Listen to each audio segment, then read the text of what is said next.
Hello বন্ধুরা, সবাইকে শুভ দুপুরের অনেক শুভেচ্ছা। তো আজকে না সময় পার হচ্ছিল না, তো কি করে সময়টা পার করব বলে রান্না করে সময় পার করলাম। তো চলো কি কি রান্না করেছি তোমাদেরকে দেখাই। দেখো, এখানে আছে লাল শাক, আর এখানে আছে মূলোর শাক, আছে আলু আর ওলকপি দিয়ে মাছের ঝোল, আর এখানে আছে আমার শাশুড়ি মায়ের জন্য ভাত, আর আমার বরের এটা হচ্ছে ব্রাউন রাইস, আর এখানে আছে ফ্রাইড রাইস, আর এখানে আছে আলুর দম। তো আজকে এইটুকুই করেছি, এর বেশি করিনি।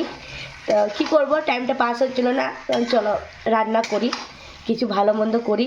আর শনিবার যেহেতু, তো মানে শনিবারে আমি চিকেনটা খাই না, বাকি মাছটা হয়, কিন্তু চিকেনটা খাই না, তো তাই জন্য চিকেন করিনি, আলুর দম। তো আমার রান্না কেমন হয়েছে না খেয়েই দেখেই সবাই বলো, আর আমি তো সবাইকেই বলি যে কে কে খাবে ঝটপট চলে এসো আমার ঘরে। টাটা বন্ধুরা।